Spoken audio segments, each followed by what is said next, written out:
கிறிஸ்தியேசுவில் அன்பார்ந்த சகோதர சகோதரிகளே, நான் குருமானவனாக படித்துக் கொண்டிருந்த சமயத்திலே எங்களுடைய அனுபவத்திற்காக கிராமங்களுக்கு எங்களை அனுப்பி வைத்தார்கள். அப்பொழுது நான் ஒரு கிராமத்திலே இருந்த பொழுது அங்கு உள்ள வயல்வெளி பகுதிகளில் ஏராளமான ஆடுகளை பார்த்தேன்.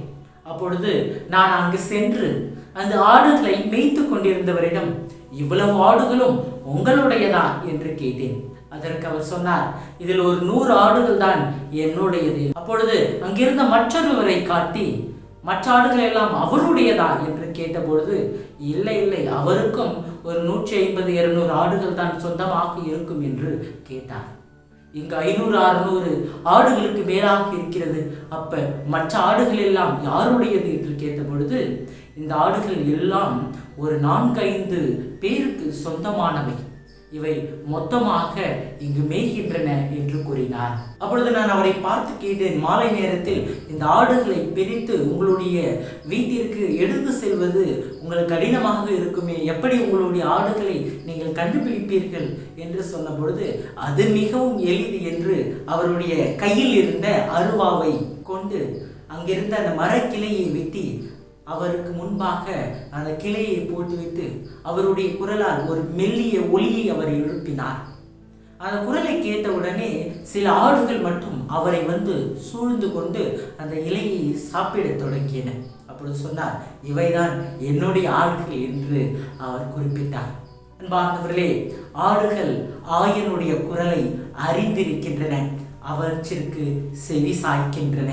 பாஸ்கா காலத்தினுடைய 4வது ஞாயிற்றுக்கிழமையாகிய இன்று ஆயனின் குரல் என்னும் மைய சிந்தனையில் நம்மை சிந்திக்க அழைப்பு தருகின்றது. இந்த ஞாயிறு நல்லாயன் ஞாயிறு எனவும் அழைப்பு பெறுகின்றது.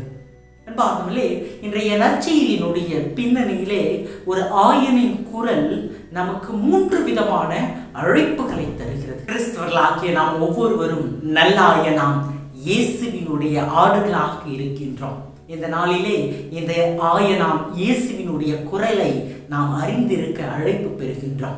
நற்செய்தியின் பின்னணியிலே நாம் பெறுகின்ற 3 அழைப்புகளில் முதலாவது அழைப்பு இந்த ஆயனின் குரலுக்கு செவி சாய்க்கின்ற அழைப்பு. அவர் குரலுக்கு செவி சாய்க்க அழைப்பு பெறுகின்றோம். அன்பார்களே, இன்றைய நற்செய்தியிலே இயேசு எனது ஆடுகள் என்னுடைய குரலுக்கு செவி சாய்க்கின்றன என்று குறிப்பிடுகின்றார். இன்றைய முதல் வாசகத்திலும் நாம் அதைத்தான் பார்க்கின்றோம். ஆண்டவருடைய வார்த்தையை கேட்பதற்காக மக்கள் அனைவரும் அங்கு குழுமி இருப்பதை பார்க்கின்றோம். அதே வேளையிலே யூதர்கள் அவர்கள் மீது பொறாமை கொள்வதை பார்க்கின்றோம். அங்கு ஒரே குரலை தான் பலர் கேட்கிறார்கள். அங்கிருந்த மக்கள் எல்லோரும் கேட்கிறார்கள், அந்த யூதர்களும் கேட்கிறார்கள். ஆனால் அந்த யூதர்கள் பொறாமையால் அந்த குரலுக்கு செவி கொடுக்கவில்லை. அங்கிருந்த மற்ற மக்கள் ஆண்டவருடைய வார்த்தைக்கு செவி கொடுக்கிறார்கள். இன்றைக்கு நாம் எப்பேற்பட்டவர்களாக இருக்கின்றோம் என்பதை சற்று சிந்தித்து பார்ப்போம். அன்பார்களே, பழைய ஏற்பாட்டிலே மோசே நெருப்புதர் வழியாக வந்த ஆண்டவருடைய குரலுக்கு செவி கொடுக்கின்றார். ஆபிரகாம் ஆண்டவருடைய குரலுக்கு செவி கொடுக்கின்றார். எலியா இறைவாக்கினர் காற்றில் ஆண்டவரை கண்டுகொள்ளவில்லை, நெருப்பில் ஆண்டவரை கண்டுகொள்ளவில்லை, நிலநடுக்கத்தில் ஆண்டவரை கண்டுகொள்ளவில்லை, மாறாக மெல்லிய ஒளியில் தான் அவர் ஆண்டவரை கண்டுகொள்கின்றார். 1 அரசர்கள் 19வது அதிகாரம் 11 முதல் 13 வரை உள்ள இறைவார்த்தை பகுதி. புதிய ஏற்பாட்டில் இயேசுவினுடைய குரலுக்கு சீடர்கள் செவி சாய்க்கிறார்கள். ஆழத்திற்கு தள்ளி கொண்டு போய் உங்களுடைய வலைகள் போடுங்கள் என்று அவர் சொன்ன அந்த வார்த்தைக்கு அவர் செவி கொடுக்கிறார்கள். நோயாளிகள் இயேசுவினுடைய வார்த்தைக்கு செவி கொடுத்தார்கள். எழுந்து உன்னுடைய கட்டிலை எடுத்துக்கொண்டு போ என்று அவர் சொன்னபோது முடக்குவாதமுற்றவன் அவருடைய குரலுக்கு செவி கொடுத்தார். இன்றைக்கு ஆண்டவருடைய குரலுக்கு நாம் செவி கொடுக்கின்றோமா? இன்றைக்கு இறை வார்த்தையின் வழியாக, மறையுறையின் வழியாக இறைவனுடைய குரல் நம்மை நோக்கி வந்து கொண்டிருக்கின்றது. இன்றைக்கு இத்தகைய குரலுக்கு செவி கொடுக்கின்ற கிறிஸ்தவர்களாக நாம் வாழ்ந்து கொண்டிருக்கின்றோமா என்பதை சற்று சிந்தித்து பார்க்க அழைப்பு பெறுகின்றோம். இரண்டாவதாக ஆயனின் குரல் அவரை பின்தொடர நமக்கு அழைப்பு தருகின்றது. ஆயனுடைய குரலுக்கு செவி கொடுத்தால் மட்டும் போதாது, அவரை பின்பற்றவும் அழைப்பு பெறுகின்றோம். அதைத்தான் இன்றைய நற்செய்தியிலே நாம் பார்க்கின்றோம். என் ஆடுகள் என்னுடைய குரலுக்கு செவிசாய்க்கின்றன என்று இயேசு கூறிவிட்டு அவை என்னை பின்தொடர்கின்றன என்றும் குறிப்பிடுகின்றார். இன்றைக்கு ஆண்டவருடைய வார்த்தைக்கு செவி கொடுத்தால் மட்டும் பத்தாது, இன்றைக்கு அவருடைய வார்த்தையை கேட்டு அவரை பின்பற்றுபவர்களாக நாம் மாற வேண்டும்.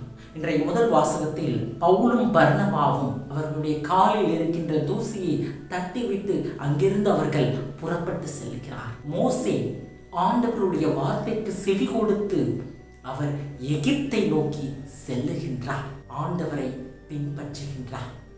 ஆபிரகாம் ஆண்டவருடைய குரலுக்கு செவி கொடுத்து தான் எங்கு செல்கின்றேன் என்று கூட தெரியாமல் இறைவன் என்னை வழி நடத்துகிறார், அவரை நான் பின்பற்றுகின்றேன் என்று அவர் பின்தொடர்வதை பார்க்கிறோம். இயேசுவின் குரலுக்கு செவி சாய்த்த சீடர்கள் என்னை பின்பற்றி வாருங்கள், வந்து பாருங்கள் என்னும் இயேசுவினுடைய குரலுக்கு செவி கொடுத்து அவரை பின்பற்றுவதை பார்க்கின்றோம். இன்றைக்கு கிறிஸ்தவர்களாகிய நாம் ஒவ்வொருவருமே இறை வார்த்தையை கேட்டு இறை வார்த்தையில் இயேசுவை பின்தொடர, கிறிஸ்துவை பின்பற்றுகின்ற கிறிஸ்தவர்களாக வாழ, நல்ல ஆடுகளாக மாற இன்றைய நாளிலே நாம் ஒவ்வொருவருமே அழைப்பு பெறுகின்றோம். மூன்றாவதாக ஆயன் தருகின்ற புது வாழ்வை பெறுவதற்கு ஆயனுடைய குரல் அழைப்பு தருகின்றது. ஆயனுடைய குரலுக்கு செவி கொடுத்து அவரை பின்தொடர்கின்ற நாம் அதனால் புது வாழ்வை பெறுவோம் என்பதை இயேசு இன்றைய நற்செய்தியிலே எடுத்து கூறுகின்றார். அவர் அவைகளுக்கு நான் நிலை வாழ்வை கொடுப்பேன் என்று குறிப்பிடுகின்றார். அன்பார்ந்தவர்களே, இங்குதான் ஆயனுடைய குரலுக்கு செவி கொடுத்து நாம் அவரை பின்பற்றுவது முழுமை பெறுகின்றது. அவர் தருகின்ற அந்த புதிய வாழ்வை, நிலை வாழ்வை கிறிஸ்தவர்களாகிய நாம் ஒவ்வொருவரும் பெற்றுக்கொள்வதற்கு அழைப்பு பெறுகின்றோம். அன்பார்ந்தவர்களே, இதைத்தான் யோவான் 10வது அதிகாரம் 10வது வசனத்திலே பார்க்கின்றோம். நான் நிலை வாழ்வை கொடுப்பதற்காக வந்துள்ளேன் என்று இயேசு குறிப்பிடுகின்றார்.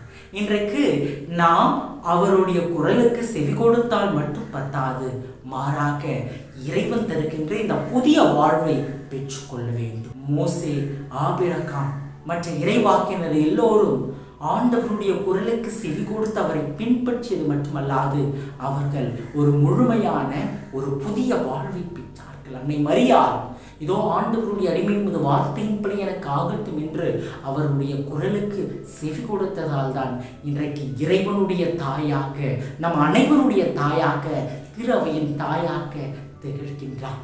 இன்றைக்கு நாமும் இறைவனுடைய குரலுக்கு செவி கொடுத்தால் புதியவர்களாக புதியதொரு வாழ்வை பெற்றுக்கொள்வோம்.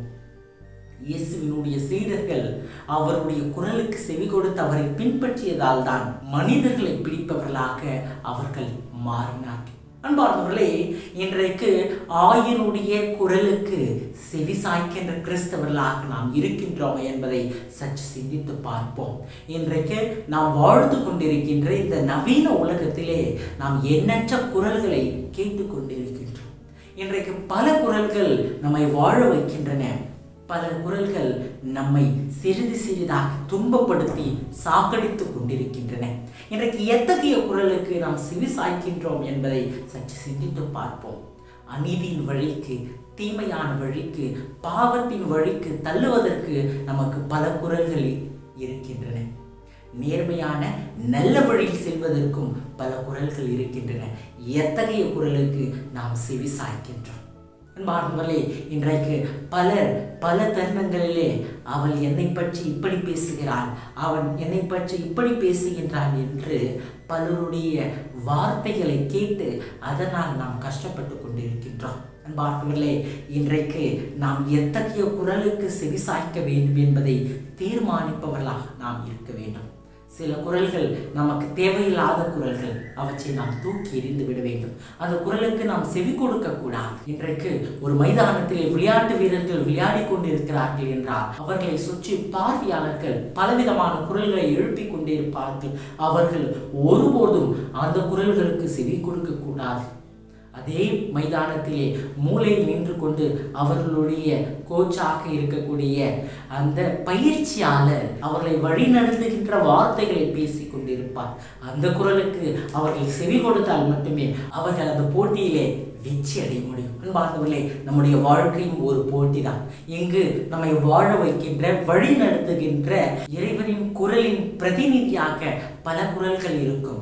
அந்த குரல்களுக்கு நாம் செவி கொடுப்போம். தேவையற்ற நம் மீது பொறாமை கொண்டு கோபம் கொண்டு பேசுகின்ற பல தேவையற்ற குரல்களை இந்த நாளிலே நாம் தூக்கி எறிவோம். ஆயனுடைய குரலாக வருகின்ற சில குரலுக்கு செவி கொடுக்கின்றவர்களாக மாறுகின்ற பொழுது அந்த குரல் நம்மை பின்பற்ற வைக்கும். அந்த குரல் நமக்கு புது வாழ்வை கொடுக்கும். ஆயனின் குரல் அன்பின் குரல். நம்மை இறைவன் அன்பு செய்கின்றார் என்பதனுடைய வெளிப்பாடுதான் இந்த ஆயனின் குரல். ஆயனின் குரல் மன்னிக்கும் குரல். உங்கள் பாவம் இல்லாதவர் இப்பெண் மேல் கல் எறியட்டும் என்று இயேசு சொன்னது அவர்கள் எல்லோரையும் அப்பெண்ணை மன்னிக்க வைத்தது, தீர்ப்பிடாமல் இருக்க வைத்தது. ஆயனின் குரல் மன்னிக்கும் குரல், இரக்கத்தின் குரல், நீதியின் குரல், வாழ வைக்கின்ற வழி நடத்துகின்ற குரல்.